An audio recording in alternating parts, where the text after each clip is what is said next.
సంవత్సర కాలం పాటు రవాణా శాఖ ద్వారా జరిగినటువంటి కార్యక్రమాలు, రవాణా శాఖలో అంతర్భాగమైనటువంటి ఆర్టీసీ సంస్థ ద్వారా మహిళా శక్తి పథకం కింద తెలంగాణ అక్కా చెల్లెల ప్రయాణము, దాంతో పాటుగా ఆర్టీసీ కానీ రవాణా శాఖలో తీసుకున్నటువంటి అనేక సంస్కరణలకు సంబంధించి ఇప్పుడే గౌరవ ముఖ్యమంత్రి గారు ఈ సమావేశానికి ముఖ్య అతిథిగా విచ్చేసి అన్ని స్టాల్స్ కూడా సందర్శించడం జరిగింది.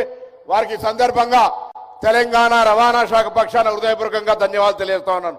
వారితో పాటుగా ఇక్కడ విచ్చేసినటువంటి స్థానిక శాసనసభ్యులు నాగేంద్రన్న గారు, గౌరవ హైదరాబాద్ మేయర్ గద్వాల్ విజయలక్ష్మి గారు, మాజీ కేంద్ర మంత్రి పార్లమెంట్ సభ్యుడు నా సహచర మిత్రుడు బలరాం నాయక్ గారు, ఆమీర్ అలీ ఖాన్ ఎమ్మెల్సీ గారు, మెట్టు ప్రసాద్ గారు, జిల్లా కలెక్టర్ గారు, అదేవిధంగా ట్రాన్స్పోర్ట్ డిపార్ట్మెంట్ సిబ్బంది, గౌరవ శాసనసభ్యులు రామ్మోహన్ రెడ్డి గారు, అదేవిధంగా గౌరవ ఎమ్మెల్సీ రహమత్ బేగ్ గారు, అంజన్ కుమార్ యాదవ్ గారు మిత్రుడు మాజీ పార్లమెంట్ సభ్యుడు, ప్రభుత్వ సలహాదారు గారు వేం నరేందర్ రెడ్డి గారు, special principal secretary Vikas Raj గారు, ఆర్టీసీ ఈడీలు వినోద్ గారు, మునిశేఖర్ గారు, వేదిక మీద ఉన్నటువంటి పెద్దలు, ఇక్కడికి విచ్చేసిన అందరికీ పేరు పేరున తెలంగాణ ప్రజాపాలన విజయోత్సవ సంవత్సర పాలన దినోత్సవ సందర్భంగా మీ అందరికీ కూడా నా హృదయపూర్వకంగా నమస్కారాలు.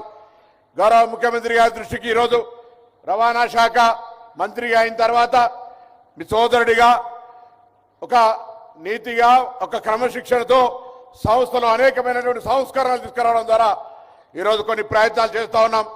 దానిలో మీ యొక్క మద్దతుతోటి తెలంగాణ రాష్ట్రం కొత్తగా ఈవీ పాలసీ తెచ్చి ఢిల్లీని మనం చూస్తూ ఉంటుంటే ఢిల్లీ నుంచి వలసపోయే దేశ రాజధాని వదిలి వలసపోయేటువంటి వాతావరణ పరిస్థితి ఏర్పడ్డది. దాన్ని నివారించడానికి మీ ఆలోచనకు అనుగుణంగా రాష్ట్రంలో ఈవీ పాలసీ తెచ్చి ఈరోజు దేశానికి ఆదర్శంగా ఈ తెలంగాణ రాష్ట్రం నిలిచిందనే మాట సందర్భంగా మనం చేస్తా ఉన్నాం. దాంతో పాటుగా స్క్రాప్ పాలసీ, ఏ పొల్యూషన్ కారణమైనటువంటి 15 సంవత్సరాల గడువు తీరిన వాహనాలకు స్క్రాప్ పాలసీ లేదు. స్క్రాప్ పాలసీకి సంబంధించి కూడా 2 సంవత్సరాలకి ఇప్పుడు మీరు వారి ధృవీకరణ పత్రాలు ఇవ్వబోతా ఉన్నారు. స్క్రాప్ పాలసీ తీసుకొచ్చినాం.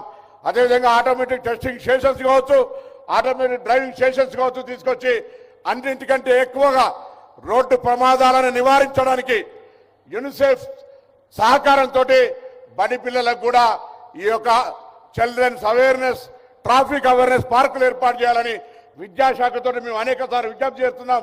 మీ జోక్యంతో ప్రతి పాఠశాలలో ట్రాఫిక్ అవేర్నెస్ పిల్లలకు రావడానికి ఒక నిర్దిష్టమైన ఆదేశాలు ఇవ్వాల్సిందిగా ఈ సందర్భంగా నేను కోరుతా ఉన్నాను. ట్రాఫిక్ అనేటువంటిది హెల్మెట్ ధరించడం కావచ్చు, రోడ్డు యొక్క నిబంధనలు పాటించడం కావచ్చు. ఎందుకంటే ఈరోజు ఏ కారణంతో చనిపోయినంత మంది రోడ్డు యాక్సిడెంట్ల ద్వారా చనిపోతా ఉన్నారు. దానిని తెలంగాణలో జీరో గ్రావిటీ తీసుకురావడానికి, యాక్సిడెంట్ మరణాలు లేకుండా వీలైనంత వరకు ప్రయత్నం చేసే విధంగా రవాణా శాఖ మా యొక్క నిబంధనలకు అనుగుణంగా డ్యూటీస్ను ఎన్ఫోర్స్మెంట్ చేయాలే విధంగా పనిచేసే ఒక కార్యక్రమం తీసుకోబోతా ఉన్నాం. నూతనంగా ఈ మధ్యనే 113 వెహికల్స్ పెట్రోల్ వచ్చినారు. సంస్థ పరంగా అనేక రకాలుగా ఒక ఇంటర్నల్ ఎఫిషియన్సీ పెంచుకొని ముందుకు పోతా ఉన్నాం. సంస్థకు లోగో లేకుండే ఒక లోగో తీసుకొచ్చినాం. ఒక వెహికల్కు సంబంధించి ఒక మార్కింగ్ లేదు.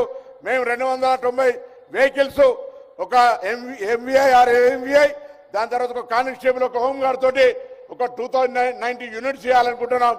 యూజర్ ఛార్జీలు అడుగుతున్నాం, మేమేం అడుగుతలేం. మా యూజర్ ఛార్జీలు మా సంస్థ ద్వారా వచ్చే డబ్బును ఆ వెహికల్స్ ఇతర ఇంటర్నల్ ఇన్ఫ్రాస్ట్రక్చర్ పెంచుకోవడానికి అనుమతి ఇవ్వాల్సిందిగా కోరుతూ, తద్వారా త్వరలో 290 వెహికల్లు హైర్ చేసుకొని ట్రాన్స్పోర్ట్ లోగో తోటి ప్రజలకు అవేర్నెస్ క్రియేట్ చేస్తూ యాక్సిడెంట్లు తక్కువ చేయడానికి వీలైనంత శక్తివంతం లేకుండా పనిచేసే విధంగా డిపార్ట్మెంట్ ఉంటుందని మీ ముందు విశ్వాసంగా ఈరోజు సంబంధిత రవాణా శాఖ మంత్రిగా నా రవాణా శాఖ సిబ్బంది పక్షాన మీకు ఆ విశ్వాసాన్ని ఇస్తా ఉన్నాం. మీరు కొంత మాకు మా యొక్క యూజర్ ఛార్జీలను ఈ యొక్క మా శాఖకు సంబంధించిన సంస్కరణలకు ఇంటర్నల్ ఎఫిషియన్సీ పెంచుకోవడానికి మేము పన్నులను మాకు ఇవ్వడం పన్నులన్నీ రాష్ట్ర ప్రభుత్వానికి కడతారు. కానీ యూజర్ ఛార్జీలు ఇస్తే సంస్కరణల ద్వారా కొంత ఎఫిషియన్సీ పెంచుకొని ప్రమాదాలు ఇతరత్ర ట్రాఫిక్ రూల్స్ ఎన్ఫోర్స్మెంట్ చేసే అవకాశం ఉంది. ఇంకొక గొప్ప విషయం, నేను తెలంగాణ ఉద్యమకారుడిగా తెలంగాణ 10 సంవత్సరాలు ఆర్టీసీ లాంటి సంస్థ తెలంగాణ రావడానికి అనేక కష్టపడ్డది. నై చెలేగా బస్ కపయ్యా నై చెలే కానీ సకల జన్ల సమ్మె చేస్తే ఆ ఆర్టీసీకి ఒకవేళ ప్రయాణికులను జారీ వేసినట్టయితే ఆ సమ్మె సక్సెస్ కాదు. అటువంటి ఆర్టీసీని చంపి బొందబెట్టి 10 సంవత్సరాలు ఒక బస్సు కొనకుండా ఒక ఉద్యోగ నియామకం చేయకుండా ఆర్టీసీని నిర్వీర్యం చేసిన గతంలో మనం వచ్చిన తర్వాత ఎలా కారుణ్య నియామకాలు, ఆర్టీసీని నూతన బస్సులు, ఆర్టీసీలో నూతనంగా 3000 ఉద్యోగాలు, అదేవిధంగా ఆర్టీసీకి సంబంధించి ఇవాళ లాభాల బాటల మీ నాయకత్వంలో ఉన్న తెలంగాణ ప్రభుత్వం మహాలక్ష్మి పథకం ద్వారా తీసుకుంటే ఇవాళ నష్టాలు కాదు ఆర్టీసీ లాభాలకు వచ్చింది. ఇలా ఇది ఒక చరిత్ర. రాష్ట్ర రోడ్డు రవాణా సంస్థ తెలంగాణ 10 నెలల లాభాలకు వచ్చింది. దానికి మీరు ఇచ్చినటువంటి ప్రతి నెల 300 నుంచి 400 కోట్ల రాష్ట్ర ప్రభుత్వ సహకారం అనే మాట సందర్భంగా గమనిస్తున్నారు.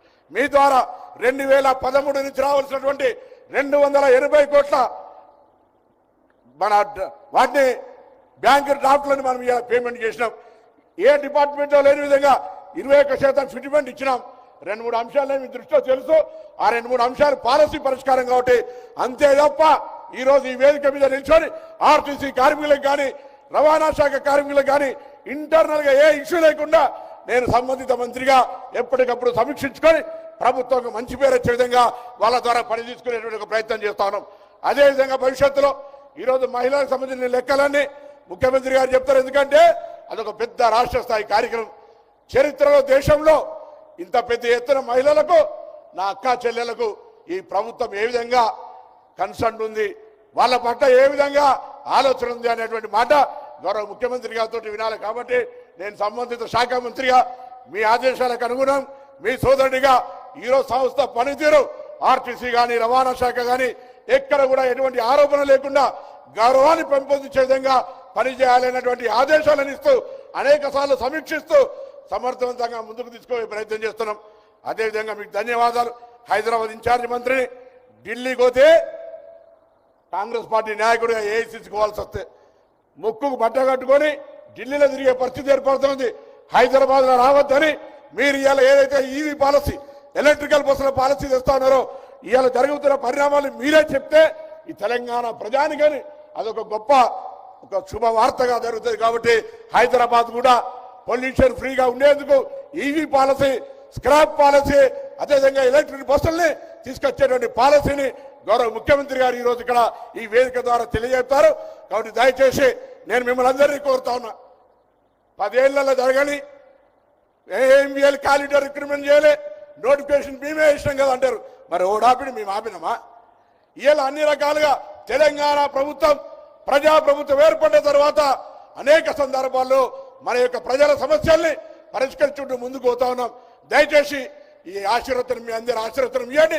1వ సంవత్సరం సందర్భంగా ఒకసారి గట్టిగా చప్పట్లు కొట్టి ప్రభుత్వానికి ఆశీర్వదించమని సందర్భంగా కోరుతూ మరి వేదిక మీద ఉన్న గౌరవ ముఖ్యమంత్రి గారిని కొన్ని కార్యక్రమాలు మీ చేతుల మీదుగా లోగో కావచ్చు, స్క్రాప్ పాలసీ కావచ్చు, ఆర్టీసీ కార్మికులకు సంబంధించి కావచ్చు, కొన్ని మీ చేతి మీదుగా ప్రారంభించుకున్న తర్వాత మీరు తమరు ప్రసంగించాల్సిందిగా కోరుతూ సభా కార్యక్రమాన్ని నడపమని కోరు.